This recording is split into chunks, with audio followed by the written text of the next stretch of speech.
Good President Trump rolled back parts of President Obama's Cuba policy on Friday. Roll tape.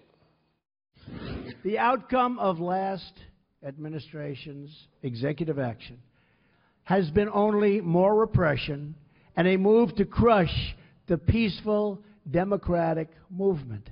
Therefore, effective immediately, I am canceling the last administration's completely one-sided deal with Cuba. Joining us now is former Navy intelligence officer Robert Charles, whose latest op-ed on FoxNews.com is called, quote, Trump's Cuba speech resonates with history. Robert, is this another example of President Trump just chipping away at Mr. Obama's legacy? Yes, I think it is. And, I think it just fits. It's a point on a line. It's emblematic and it's also practical. It has practical effects for the people of Cuba. It gives them hope again. Obviously, it reminds Americans that we stand for good and not evil, and we have historically been at our best when we do that.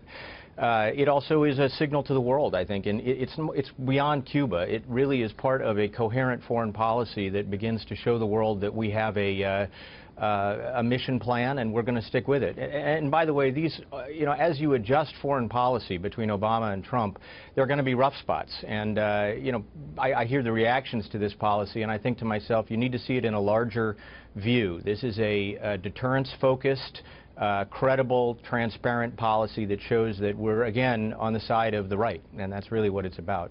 Do you think one of the distinctions here is that it felt like to me that the former president was really focused on refighting the wars of yesteryear under the guise of social justice, whereas it feels like President Trump is trying to move the agenda forward for everyone?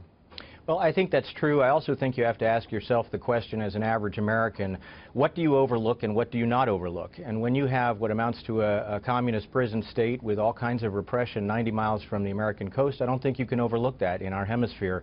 I think it also sends a very strong signal to North Korea, to Iran, frankly to Assad, as well as to Russia and China, that America is going to stand as it did in the First and Second World Wars, as it did during the Reagan era, and frankly even into some of the Clinton era. We are going to stand for what is right and good, and we're going to stand up for it, and we're not going to just pretend it doesn't exist. The foreign policy of the Obama administration tried to overlook and pretend a lot of things didn't exist, and I think you're seeing accountability again.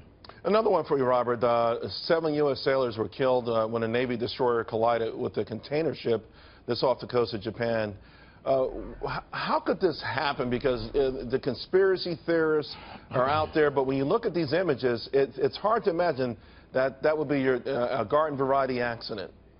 Well, I hesitate to say it because it is tragic, but accidents happen. It's probably much more likely to be a reflection of training and leadership issues, maybe budget and morale. I mean, the first thing to get cut typically is training, and typically... So are you saying on the U.S. side? Because it looks like where it was struck, at least the images, that would the container ship have struck our ship, which was much smaller?